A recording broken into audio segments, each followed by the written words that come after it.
并且是他的红。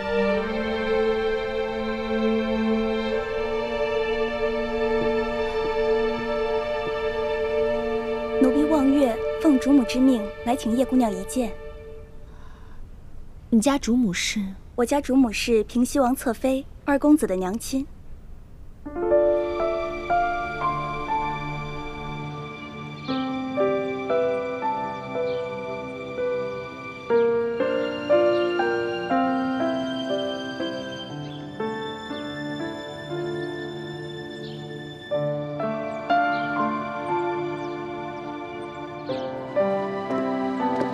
请。平西王侧妃就住在这里吗？我家主母喜欢清静。叶姑娘，这边请。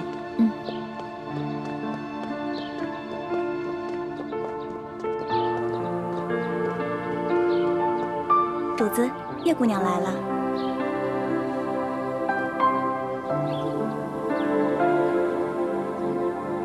民女叶倩影拜见王妃。不必多礼，看茶。是。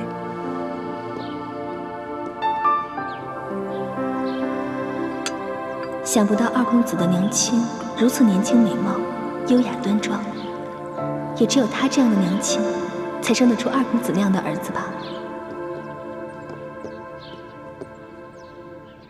我琪儿在家书上说，叶姑娘是她新结识的朋友。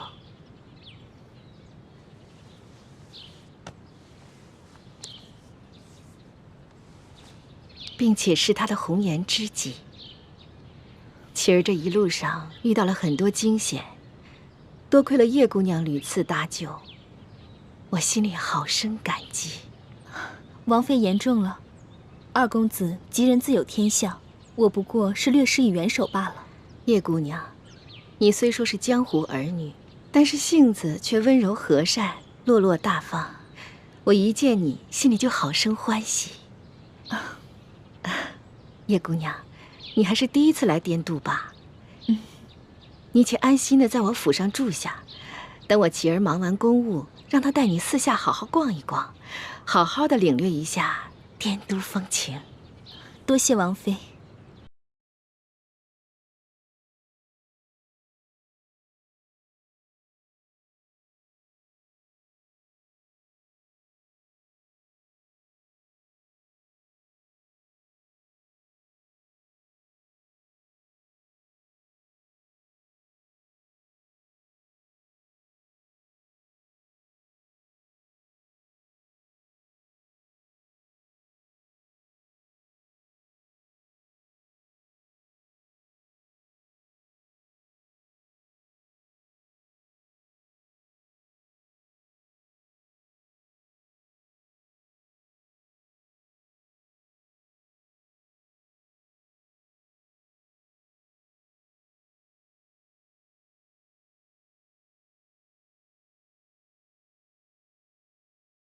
孩儿不敢有所隐瞒，当初父王要孩儿运送永历帝的遗物进京，孩儿在登记造册之时，曾看过一眼这把金钥匙，但是也并没有十分留意。后来与山西总兵舒建会面之时，舒建特意将这把金钥匙贴身收藏，儿子也只是远远地看了一眼，对这把金钥匙的印象也并不是十分分明。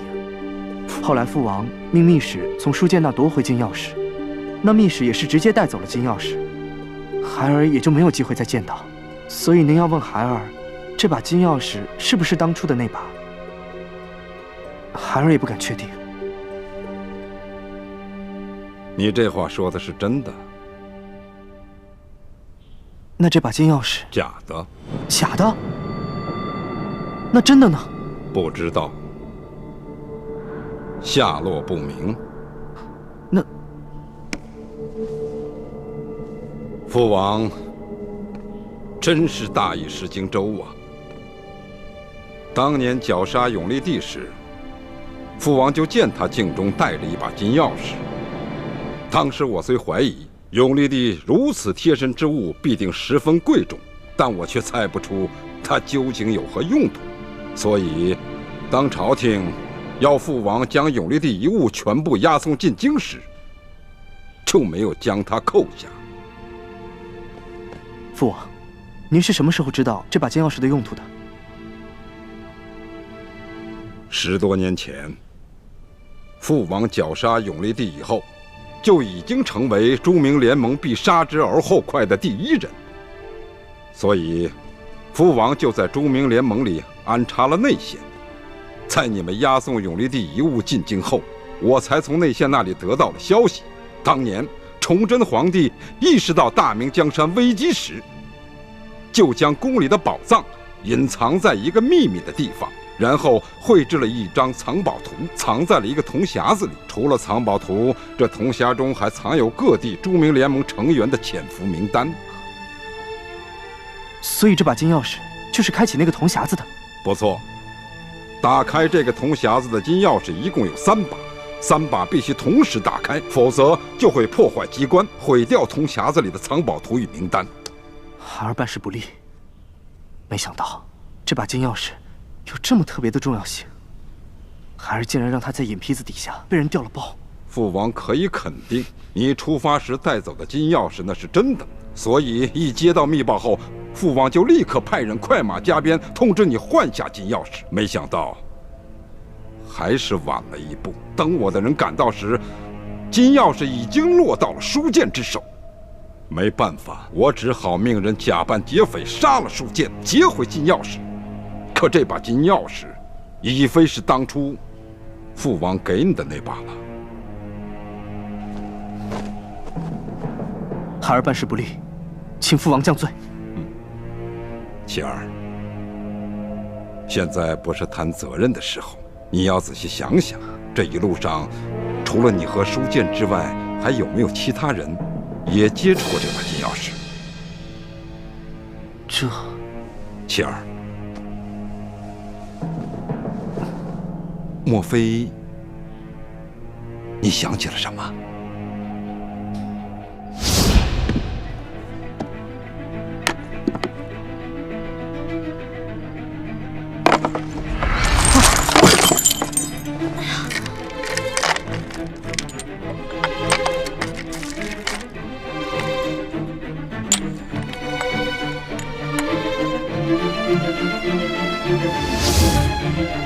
父王，孩儿将押送过程想了又想，实在没发现是哪个环节出了什么问题。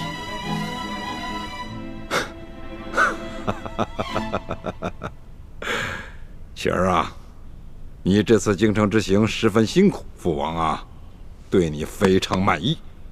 我已命人将给你的赏赐送到你的府邸，你先回去好好休息。若是想起什么，再回来告诉父王。是，孩儿告退。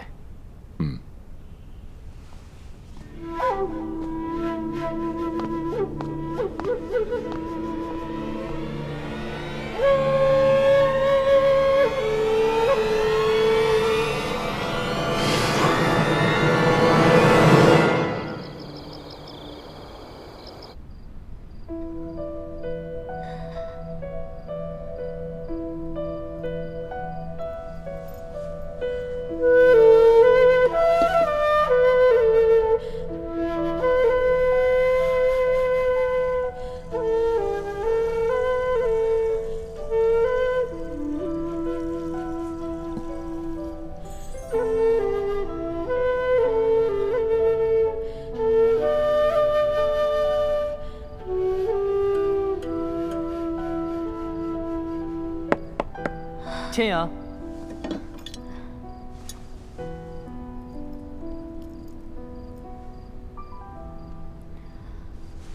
千阳，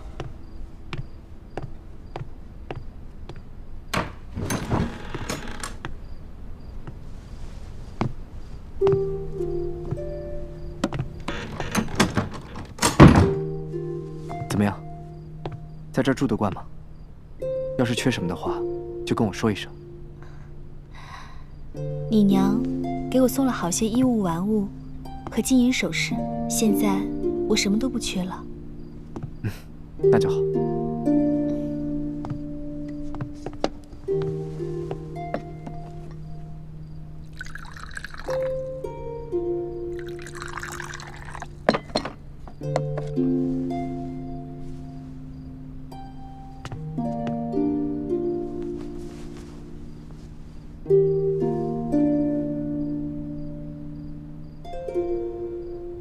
公子，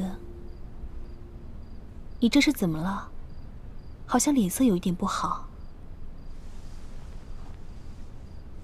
没什么，就是今天去交差时，被我父王数落了一顿。你一路上这么辛苦，你父王为何还要训斥你啊？还不是因为永历帝遗物里的那把金钥匙。什么金钥匙啊？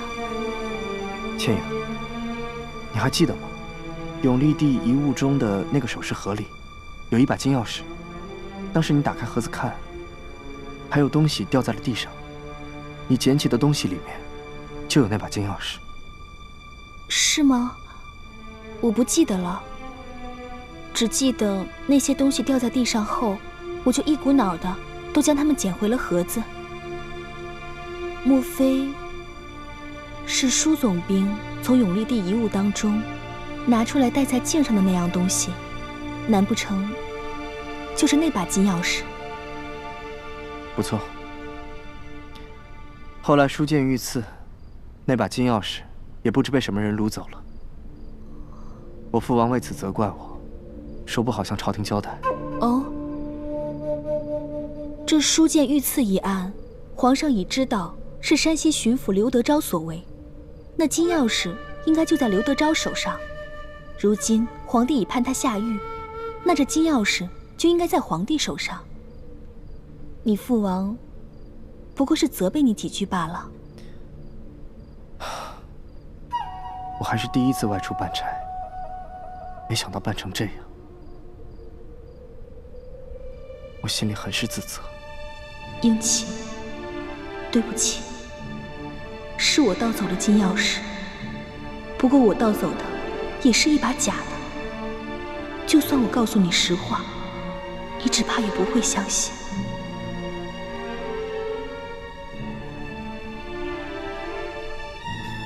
时候不早了，早点歇息吧。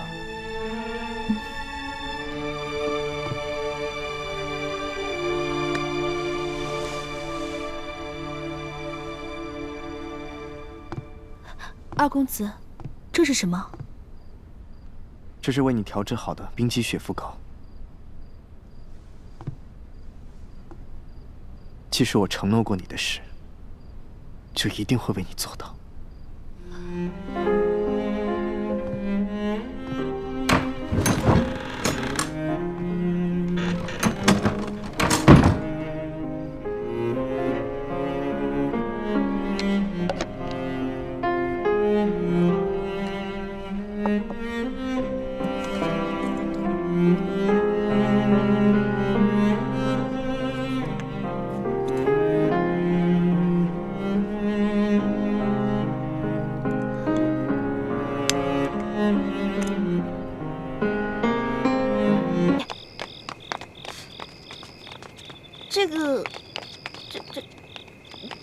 往左走。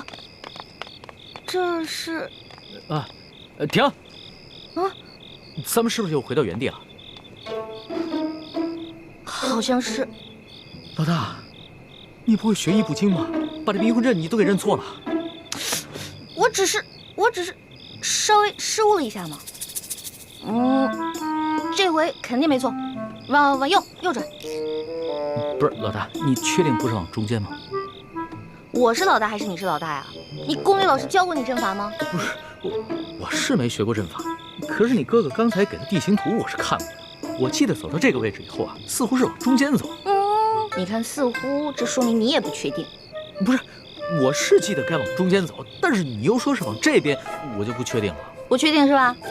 我是老大，听我的，走。那。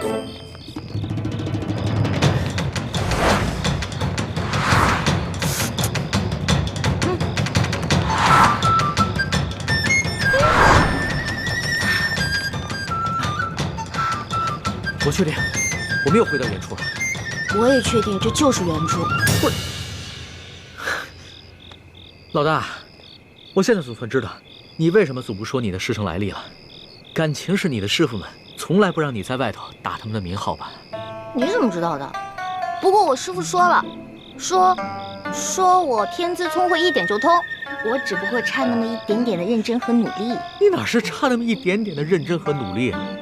我跟你说，你师傅没被你气死，也算是上天垂怜了。不许取笑我，朱哥哥老取笑我，你不许取笑我，我是你老大，知道吗？好好好，小弟不敢取笑老大。老大，那咱们现在该怎么办啊？你刚才不说往中间走吗？啊，那就听你的呗，中间走走看呗。那走吧。你走。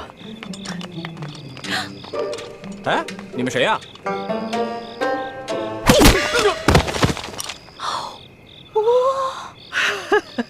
可以啊，反应够快的啊！其实挺害怕的，看得出来了。胆小鬼！鬼啊！出鬼！老大，你胆子好大呀！我就是怕鬼，其他我什么都不怕。是吗？是啊。喂，你们俩在干嘛？偷懒是吧？快来人！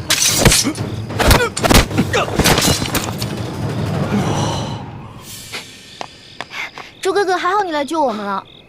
我看你们迟迟不来，我就知道你一定又犯糊涂了。前面挡路狗已经被我解决了，离他们换班还有半个时辰，抓紧时间。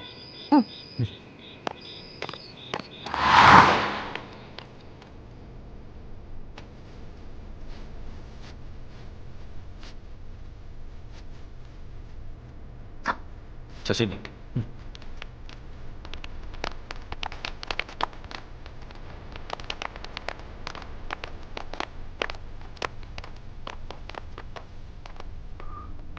我来。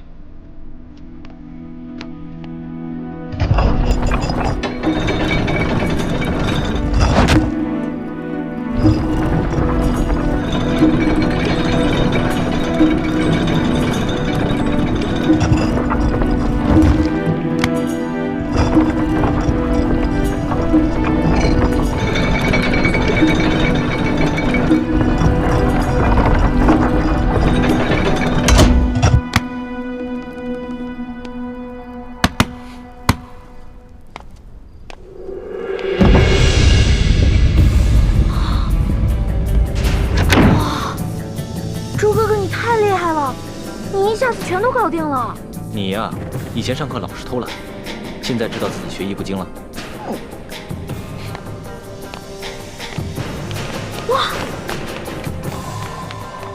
哇，这么多银子啊！哇！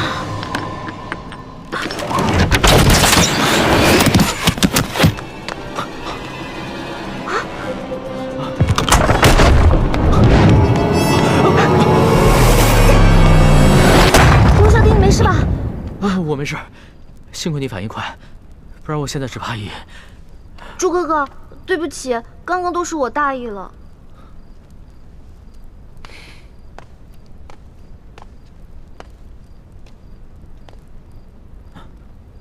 主子，你没事吧？啊，我没事，没事，没事就好。你先通知外面的侍卫兄弟进来搬银子，我再检查一下，看还有没有什么别的机关。注意安全。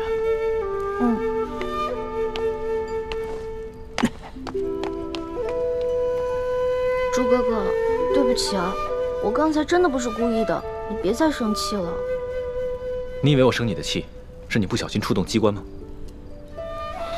没想到，在最危险的时候，你最先救的，竟然是他。你是因为这件事情生气啊？那你也太小心眼了吧！你看他武功不行，所以我肯定要先救他嘛，我得保护他嘛。你从小在我心里就是最强的，你肯定能保护好自己啊。但如果有一天我们两个同时遇到危险了，我第一个救的肯定是你，再救我自己。你呀，来，快点，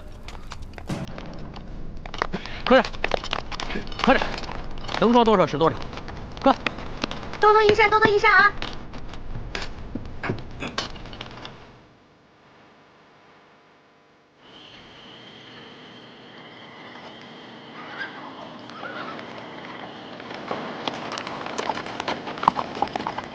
痛快，真是太痛快了！今天晚上的经历真是太刺激了，我必将终身难忘。哎呀，可惜不能让史官把今夜的经历全都记入史册。更不能让太皇太后知道了。要是让她知道了，肯定有说把你带坏了。那可不就是你这个老大带坏我这个小弟的。嘿，你现在是赖上我了是不是？那好，不赖你啊！老大辛苦了，等回宫了以后呢，我就重重的赏你。赏我呀？赏我什么？你说个数。你现在跟以前不一样了，我也不能狮子大开口。500两，300两，200两成交。你越来越小气了，你不会赖账吧？我发誓，绝不赖账。我以我本人做担保。我要是赖账的话，到时候我就把我这个人赏给你。哎，算了吧，你一次用膳就要吃上上百道菜，我可养不起你。如果你要赖账的话，我自认倒霉呗。李太医，今天晚上真是辛苦你了。我真是没想到，身边还有你这样一个全才，不仅医术好，武功好，还懂得机关阵法，懂谋略。让你做一个太医啊，实在是太委屈了。等回了宫以后，我一定好好提拔你。主子，其实今夜此次行动能如此顺利，并非臣有多厉害，而是臣的运气好。事先得到了裘贵庄园的机关地形图和卫队巡逻表。你能得到如此机密的东西，是裘贵身边有人给你做内应？是。看来真是得道者多助，失道者寡助啊！我一定要做一个有道的天子，不能做一个无道的昏君。龙小弟，我相信你。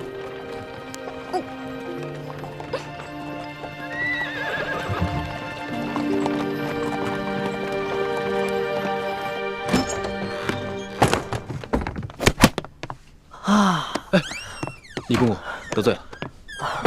主子，你终于平安回来了。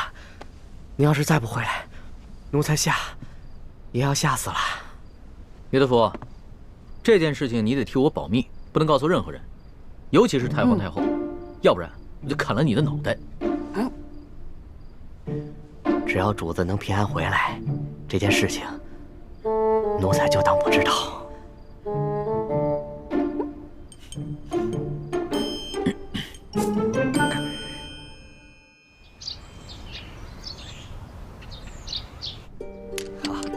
艾老板真是一个爽快之人啊！这样没问题，又财大气粗啊！哎，这样也没问题，对，说没错。艾老板大手好。老爷，银子都验过了，都是成色十足的官银。好，艾老板，真是诚信之人呐！我们商会已经准备好了1000担粮食，就在码头仓库里。如今银子已经交割完毕了，可以放粮了吧？那是自然啊，去，带着艾老板的手下到码头交割一下啊。是，好的。跟我来，请，这边请。哎呀，艾老板，真是大善呐！您行此善事，上苍必定眷顾，此次劫难一定可以安然度过。裘某在此，先祝愿艾老板早日康复了。多谢裘老板吉言。我在府上已经设下了酒席，艾老板，上个光，也让裘某尽一尽地主之谊吧。好说好说，倒是让裘老板破费了。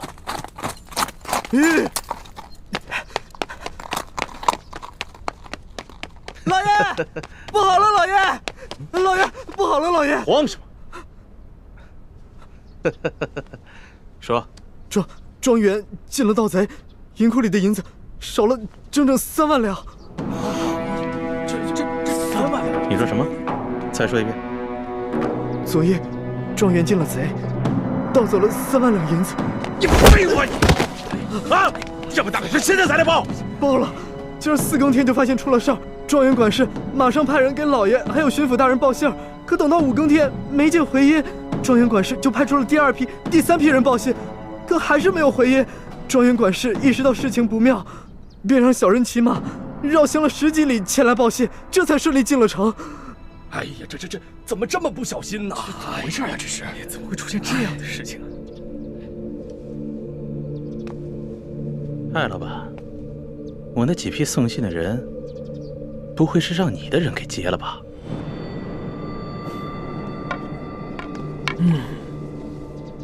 你说呢？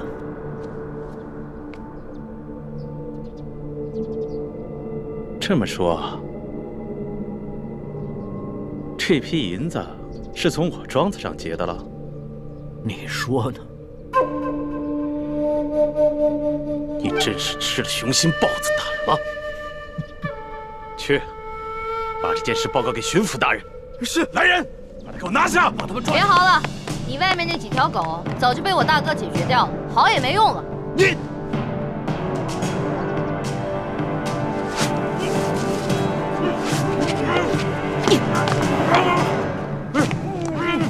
爷爷，咱们不能把银子都给他们留下来。把银子全都抬出去，交给李护卫发放给灾民。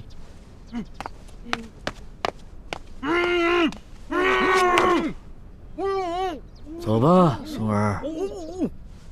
等一下。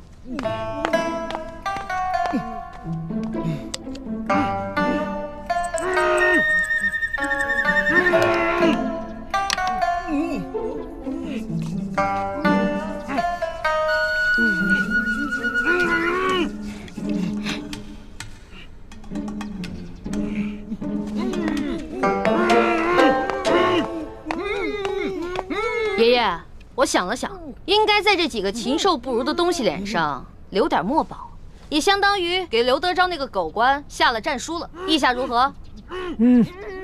这倒挺有趣儿的。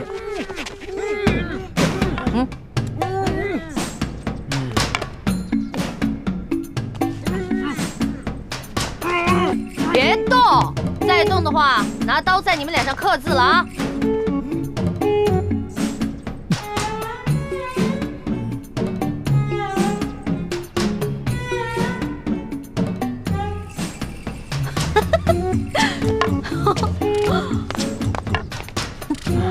这边再写一个字啊！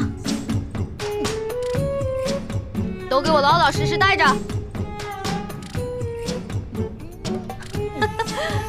好了。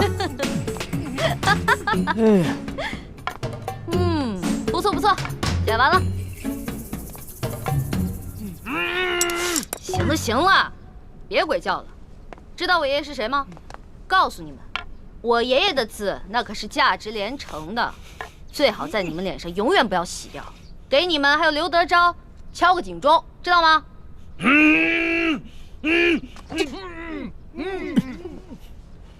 走吧，孙儿。走吧，爷爷。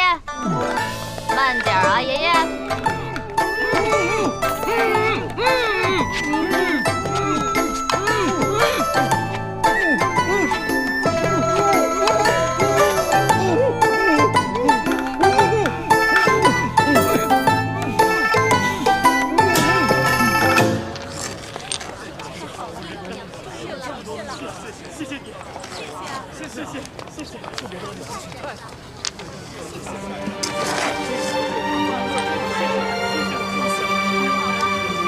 好，谢谢啊，终于有吃的了。哎，老爷，谢谢您。哎，老爷，您可是活菩萨呀，是吧，乡亲们？各位不必谢我，其实我也是皇上指派下来赈灾的。你们手上拿的粮食和银两，全都是朝廷调拨的赈灾银和赈灾粮。接下来，朝廷还会有更多的赈灾计划，帮大家重建家园，度过灾年。谢谢皇上，谢谢大家，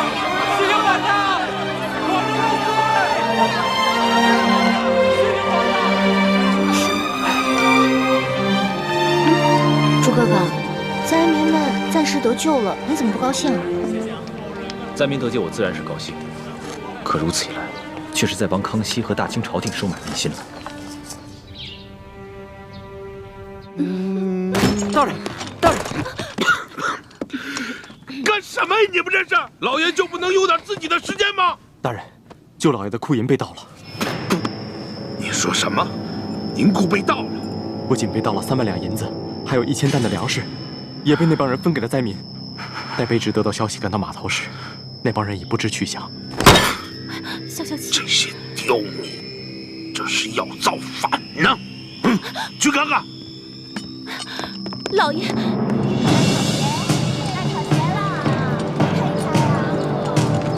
闪开！让开！闪开！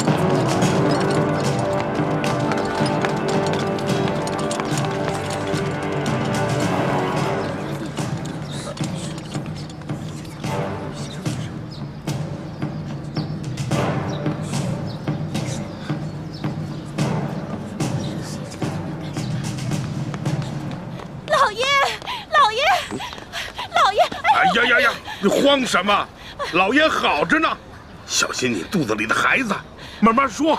棍儿和那几个商人被人给绑了。啊！看看去。走。轻点，棍儿啊！你能不能轻点？棍儿啊！这是哪伤着了？怎么不起来？这人怎么了？啊！哪个不要命的干的？你到底出啥事儿了？你倒是说话呀！你别吓我！你这是怎么了？来，先起来说啊！先起来！别碰我！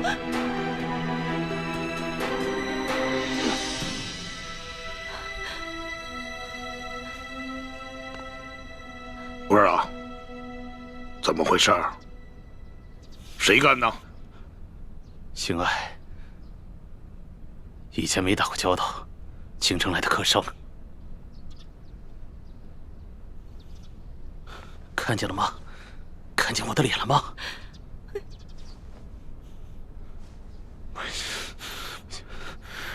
让我抓到他！我扒了他的皮！刘德昭，这事你必须得给他做主！你看看他这脸，这脸都成这样，他怎么见人？他怎么活呀？你什么时候受过这样的委屈？什么时候被人这样欺负过？我跟你说，这事你要是不给他做主，我跟你说，以后你就甭想来了！别好了，成何体统啊！有事回家说去。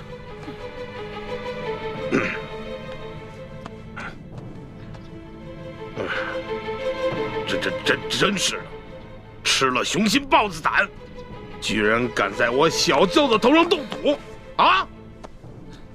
若是让本官抓住，非得给他碎尸万段了，扒了他的皮，给我喂狗去！你听见没有？这喂狗！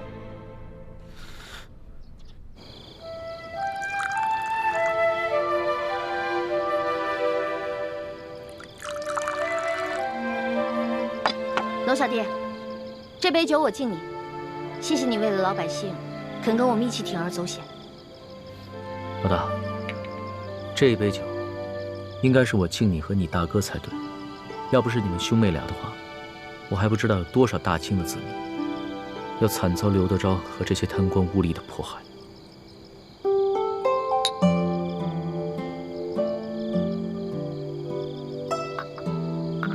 我现在一想到刘德昭跟裘贵那副嘴脸，肯定十分狼狈，我就觉得特别好笑。可是我笑不出来。这次出巡以来，我见到了太多平常在宫里连想都不敢想的事情。我在想，如果我们大清的官员每一个都如此贪赃枉法的话，那我们大清的江山还能长久？看到那些灾民收到一点点赈济的银两，就三呼万岁。说实话，我很震撼，也很惭愧。我们大清的百姓是多么的善良，对官府的要求是多么的低微，而我们这些身居高位的人是多么的失职。娄小弟，为了刚才你说的这番话，我再敬你一杯。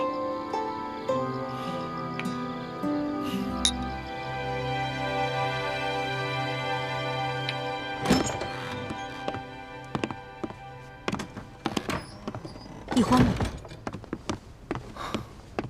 康熙心情大好，拉着奕欢陪他喝酒。他们现在正在院中饮酒赏月呢。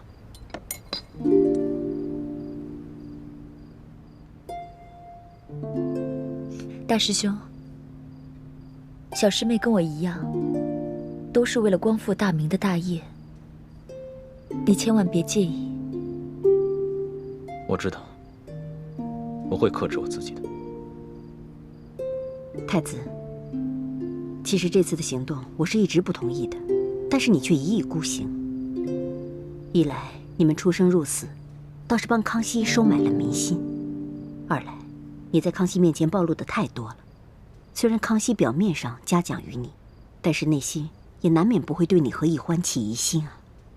我明白，但是我别无选择。康熙身为大清的皇帝，为了灾民都可以去冒险一搏。如果我为了一己私利而畏首畏尾的话，那在欢妹的心里，他会怎么想我？奕欢怎么想你和康熙，这并不重要。你所做的那么多，难道就是为了讨一个女人的欢心吗？你别忘了你的身份，你是大明最后一个太子。我没忘，我也不是为了讨奕欢一个人的欢心。六师傅，就如康熙为那些饿死的灾民落泪一样，那是他身为当今天子的良知。而我作为大明最后一个太子，如果连这点良知都没有的话，那我还有什么资格去跟康熙争这个天下？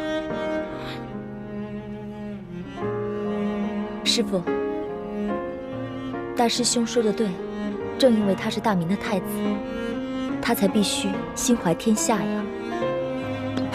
幼稚！这古往今来，有谁打天下靠的是妇人之仁？想要心怀天下，那我问你，你怀的是谁的天下？是爱新觉罗的天下，是大清的天下？你想要心怀天下，就必须要先打下天下，你才有这个资格。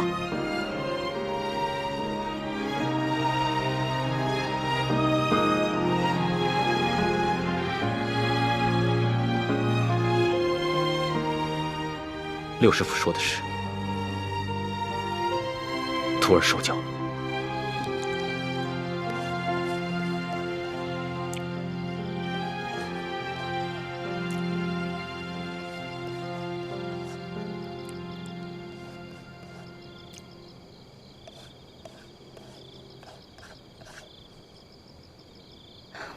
龙小弟，你可认得此字？这不就是龙字吗？那你可知此字何意？老大，你是要考小弟的学识吗？那小弟可能会比老大你强上那么一点点。这龙字啊，本意是指能带来雨水的神物，在此呢，则既指春天的雷雨。耳者闻也，耳与龙联合起来，表示耳朵听到春雷声。本意指这个年老耳背的农夫啊，平常无法与人交流，但在春分时节，他能听到春雷响声，便知道该下地播种了。后来慢慢变成现在的意思，指称别人耳背的毛病。龙小弟，若论这番学识，我自然是不如你。但是今天我想给你讲另外一层意思。你看这个龙字，是龙跟耳结成的，这个龙指天子，意思就是说，其实天子的耳朵只是个摆设，民间的疾苦是听不到的。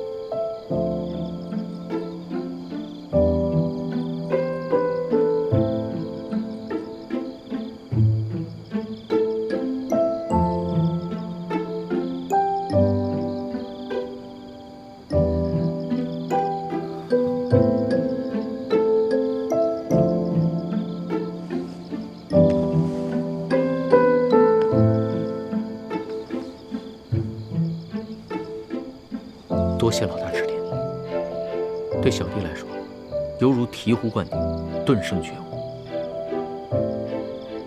此次出巡以来，我这双耳朵总算是打开了。等我回了宫以后，再也不会让我这双耳朵变成白纱。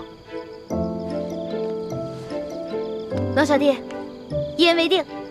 为了你这句话啊，我再敬你一杯。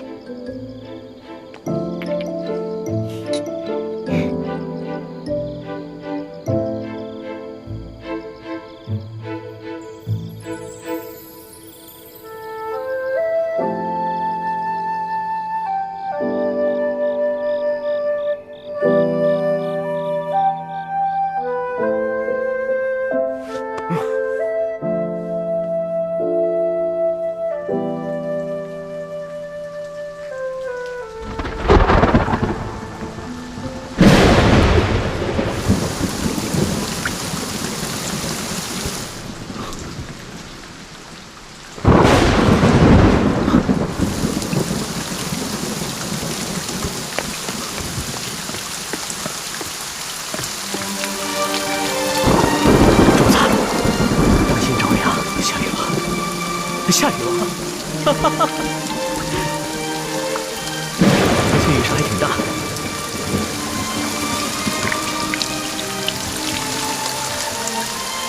看这个雨势，山西的旱情应该能得到缓解。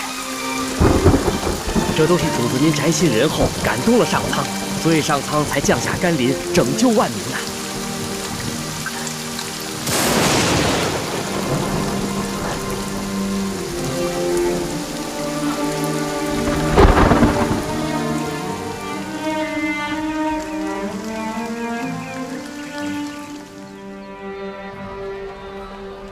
想不到这场雨一下就是3天，真是一场及时雨啊，缓解了山区的旱情。这场雨虽然缓解了旱情，但是错过了播种的季节，灾民们仍然需要救济。我知道，我会让朝廷继续赈灾，让灾民们平安度日，直到下一个收获季。龙小弟，看来你这双聋耳真的打开了，能听见民间疾苦了。主子，咱们还是少在外面走动吧。前些日子发生那么大动静，一定会惊动官府。索大人出去调兵，不知道什么时候才能回来。万一在这个时候发生什么意外的话，那可不得了。我想看一看刘德昭他们会如何行动。再说了，那日我们都易容了，他们认不出来。就是嘛，你要对我的易容术充满信心。主子，你看现在街道上，这个灾民比以前少了很多，多半是他们领到了钱粮，又看到旱情得到了缓解，所以都回家去了。只是这些钱财还完全不够，有一些住得偏远的灾民，还有一些老弱妇孺，就完全没有得到救济。主子，像那样的行动可一不可再，还是等索大人调兵回来，拿下刘德昭这个贪官，再安排可靠的官员，严格执行朝廷的赈灾计划，才是长远之计。说的有道理啊。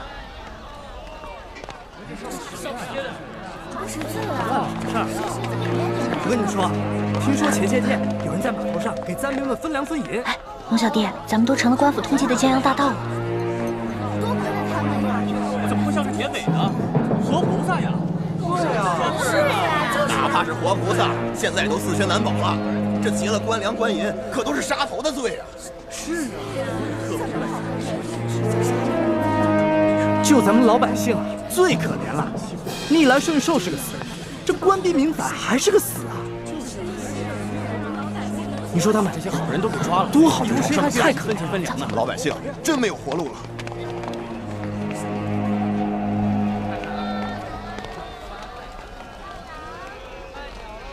待我回宫之后，一定要将刑部那些盗案发回重审，只有那些真正打家劫舍的盗案，才判死罪，而那些被无良贪官逼得走投无路的囚徒，全部从轻发落。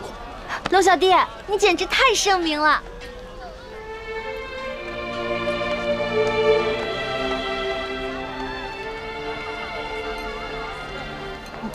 怎么了？他不过是随口一说，你还当真了？你就这么容易被他感动了？你不信他说的吗？我觉得这次来山西对他感触挺深的，他刚才说的都是真心话。只怕他的真心不过是一时头脑发热。你别看他现在义愤填膺，对官逼民反的百姓充满了同情，但只要回到了紫禁城，他的心境和立场立马就不一样了。到那个时候，他最先考虑的是如何维护朝廷的权威和自己的龙椅，而不是百姓的疾苦。朱哥哥，你这么一说，我心里怎么那么失落跟害怕呀？环美，我知道你对康熙充满了幻想，但将来你就会慢慢明白，他绝对不可能是你想象中的那个样子。让开，让开！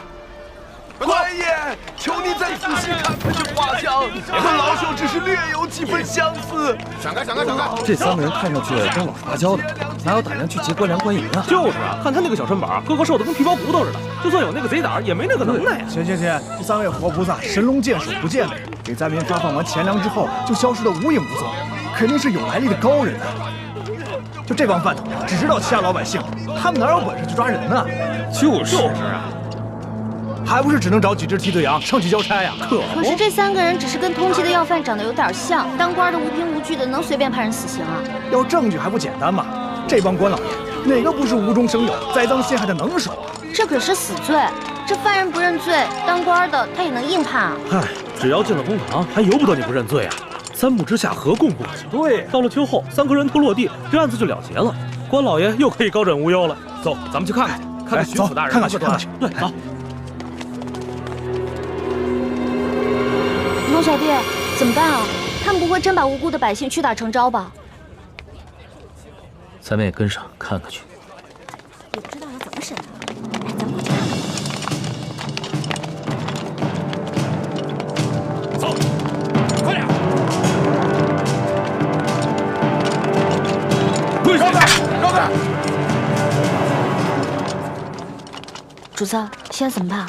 临出来之前，为了预防万一，我把那道圣旨带了，要不然以钦差的身份进去问一下。不急，咱们先看看这个刘德昭怎么办这个胡乱。这也不让我们进呐！走。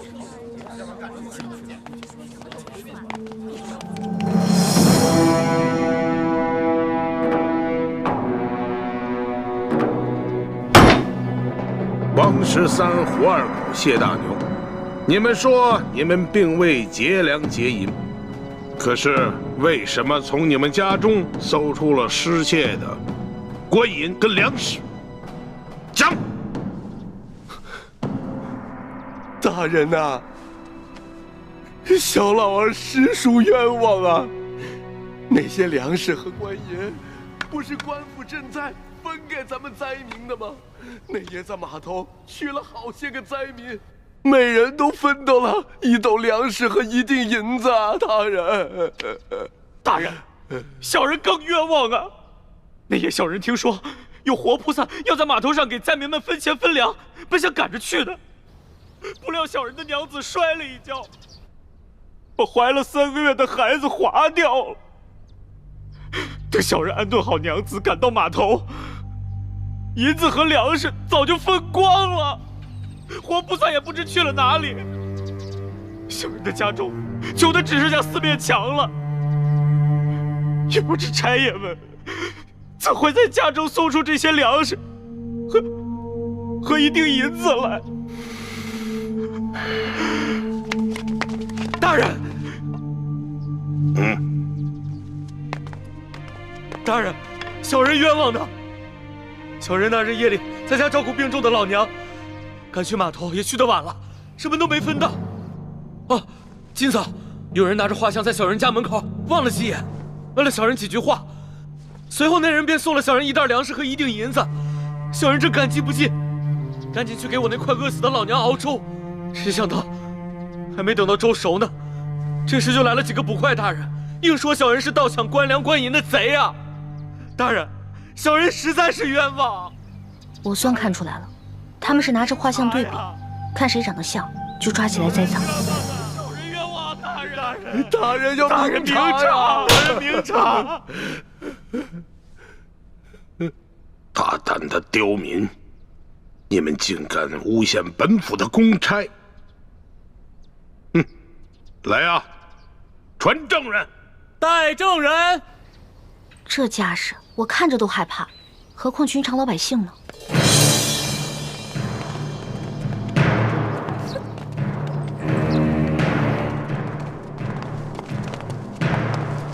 参见大人。好了，都起来吧。谢大人。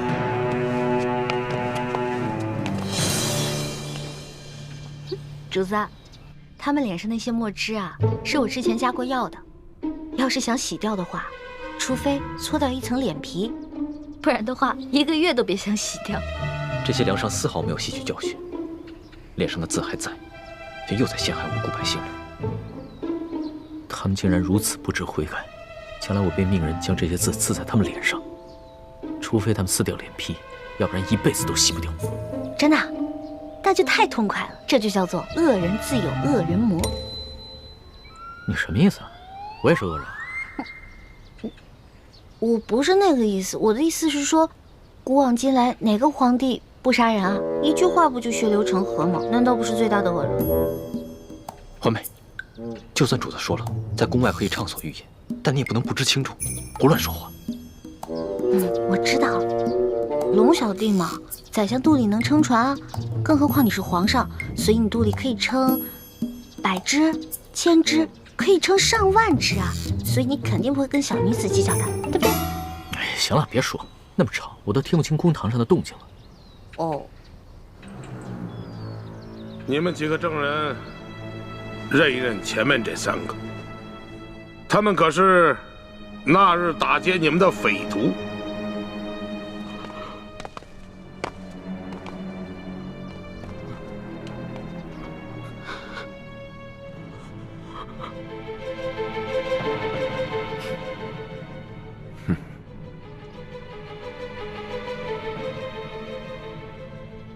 没错，大人，就是他们。好，你们先下去吧。是。大人冤枉！大人冤枉！大人冤枉！冤枉！大人！王13， 5个人都指认你们，你们还有何话要讲？大老爷，老朽冤枉啊！冤枉啊！冤枉啊！大人，冤枉啊！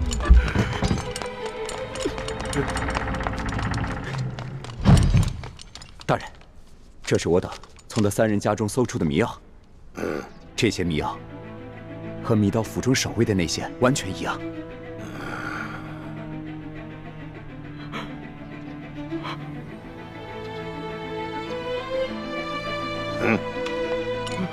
大人，大人，小人跟老娘经常挨饿，早都不想活了，就连买包老鼠药的钱都没有，哪里来的钱买迷药啊？大人，冤枉啊！大人，大人，小人和娘子也饿了好些天了，家中若有迷药，早就不管这么多，先吃下去了，哪里还能留到官员们来搜啊？大人，冤枉啊！大人，大人，大人，卑职刚刚在高级药铺调查到，王13前些日子曾去药铺买过药材，这些药材正好可以配出强效迷药。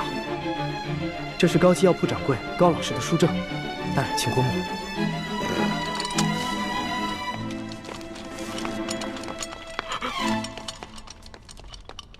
哎呀，谢大牛、胡二狗，你2人没钱买迷药，那这药一定是王13配好后送给你2人的，对吧？冤枉啊！大人，冤枉啊！大人，小人根本就不认识什么王13啊！大人，是啊，小人到现在都不知道您说的王13是谁啊！大人，冤枉啊！大人，大人，冤枉啊！大人，老爷，小老儿前些时日确实到高级药铺买过药，只是想配一些迷药药兔子，怎敢拿这些药去药人呢？大老爷，更不曾把这些药分给2个不认识的人呢，大老爷。真没想到，他们连相关的伪证都做好了，看这手法，简直是轻车熟路。看来他们早就商量好了，如果找不到我们3个，就要拿这3个无辜的百姓顶罪。你们这些个刁民啊，人证物证俱在，还敢抵赖？冤枉啊！大人，冤枉！还不赶紧给我速速的招来！你们是如何勾结江洋大盗，盗取府库官银的？大人，小民冤枉啊！明察呀！大人，一群刁民，刁民！事到如今还敢喊冤？好，来人呐，每人重打30大板！大人，看你们还敢随意打！小人冤枉啊！大人，冤枉啊！大人，冤枉啊！大人！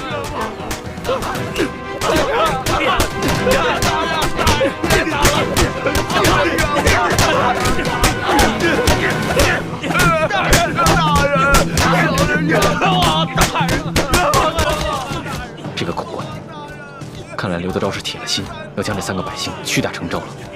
主子，我实在看不下去了，我必须要阻止他们。我眼下好歹也是奉旨查处书剑一案的钦差大臣，纵然无权过问山西的地方政务，但刘德昭应该也不敢把我怎么样。这样吧，你先去击鼓鸣冤。是。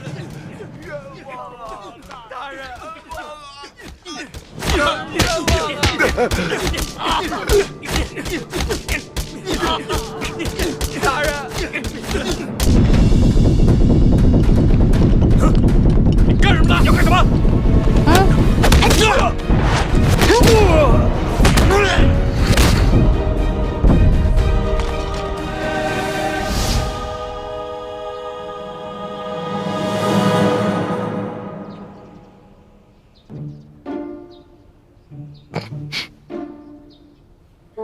龙小弟，武功长进了吗？那是，跟了老大这么久，总得学点本事不是？干什么？你们干什么？我们家大人奉旨前来山西查案，还不赶紧让你们巡抚大人出来迎接？你们真是钦差大人？圣旨在此，还有假吗？哇，一道圣旨这么威风啊！老大，这个代表着至高无上的皇权。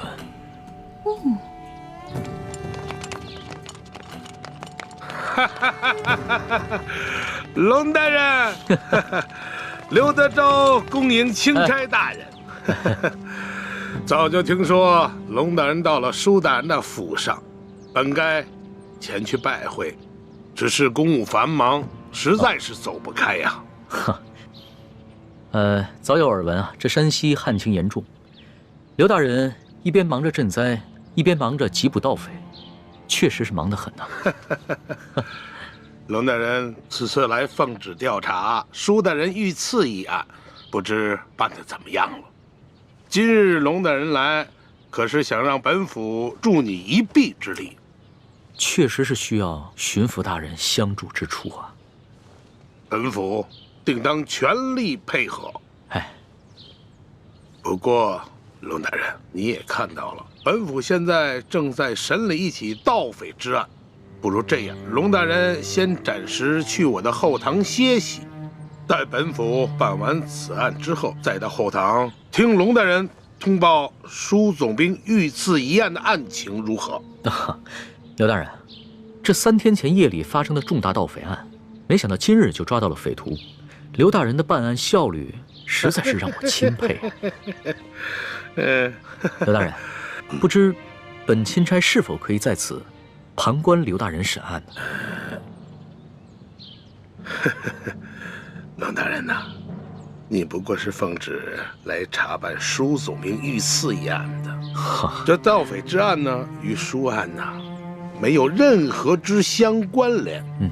哎呀，若是要旁听的话，不太合适吧？刘大人，本钦差只是旁观而已，绝不干扰刘大人办案。再说了，等本钦差回了宫以后啊，这皇上问起在山西的见闻，我也好将刘大人的这高效办案的美名上达天听啊！哎呀，龙大人若是执意要旁听的话，那就堂上请。请。请。刘大人，这3个就是劫银劫粮的盗匪吗？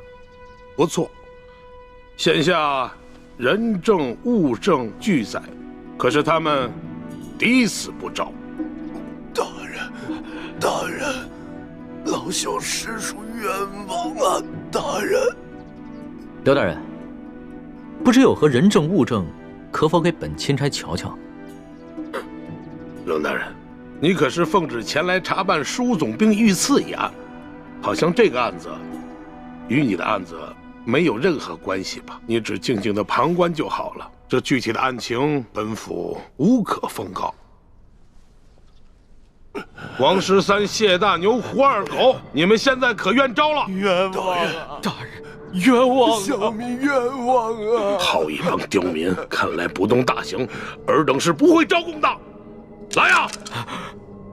大刑伺候！大人饶命啊！大人，冤枉啊！大人，冤枉啊！冤枉啊！大人，饶命啊！如今人证物证俱在，你们是抵不了赖的，还是老老实实的招认了吧，免得再受这皮肉之苦。大人，老朽自打进了这个公堂，我就知道我不可能活着出去了。老朽经不起如此大刑，老朽冤诏啊，大人！胡二狗、谢大牛，你们呢？小人冤枉啊，大人！王十三，你就先招吧。大人，我招。大人，老朽我实在是不知道该招些什么呀。好，你们3个人那是办不了翻墙入室、劫官银官粮的大事的。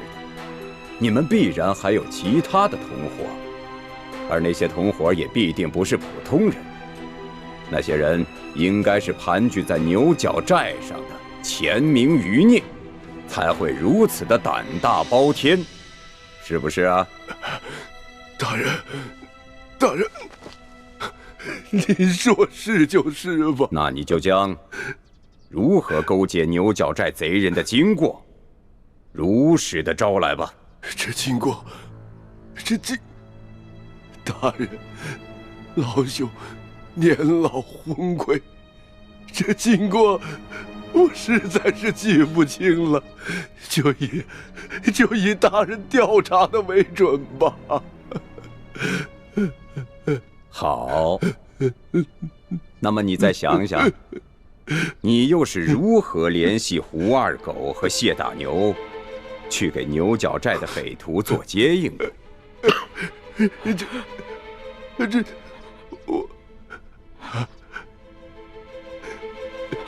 这位老伯，你我素不相识，你要认罪是你的事，可不能胡乱拍咬我们呢。前日我家娘子刚刚流产，还等着我回去照顾她呢。这位老伯伯，我家里还有瞎了眼的老娘等我回去照顾，这盗抢官粮官银可是死罪啊！大人，大人，老朽无儿无女无家产，我死不足惜。可是我与这2位小兄弟素不相识，你要让我胡乱指证，小老儿我心里实在是不安呐。看样子你还是没想明白呀。来人呐，在，让他清醒清醒。大人，大人，老朽冤诏，冤诏啊！大人，这案情经过，您比老朽更清楚，就请你们代老朽写下供词，让老朽还押便是啊。这就对了。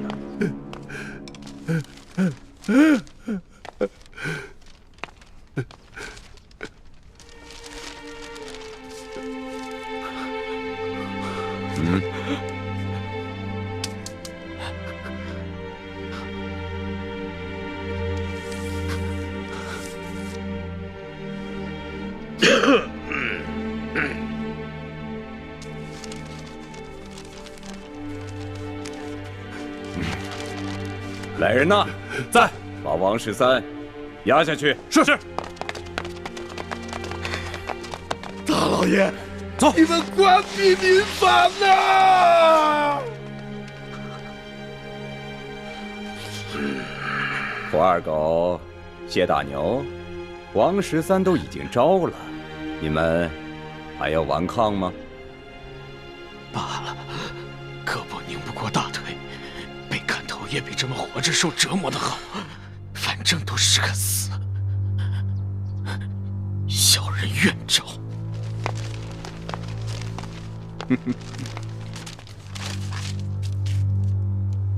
有劳大人状告小人娘子，小人不能陪她白头到老了，让她自行改嫁吧。你就放心吧。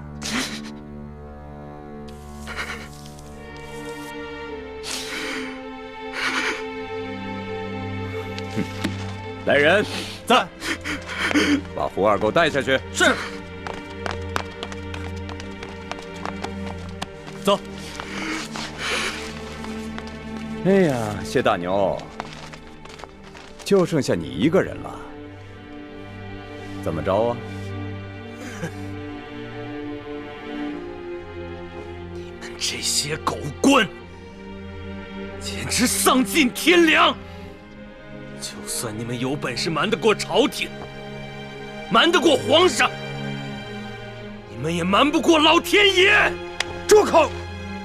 来人，走，把他的嘴给我塞上。是。慢着，贼什么嘴呀？他不是愿意骂吗？你让他骂。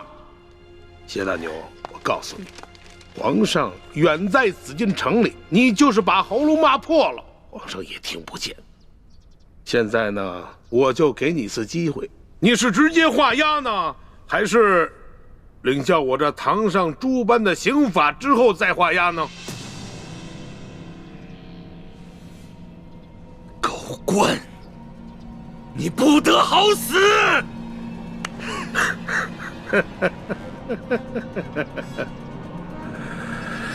动刑！慢着，不能动刑。刘大人，想不到如此一起惊天大案，你们居然是如此办理的，真是让本钦差大开眼界。龙大人，有些事情你是不知道的。此地民风向来是彪悍奸诈，这几个人装出一副可怜的模样，不过是想博取龙南的同情罢了。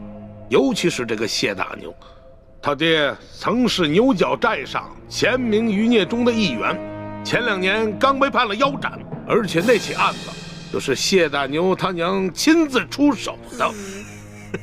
可是我实在没有想到啊，如今他谢大牛长大了，仍然与这牛角寨暗中勾结。当初我娘出手，害得我爹被腰斩。我一直以为我娘做得对，我爹就是个大逆不道的糊涂虫，他该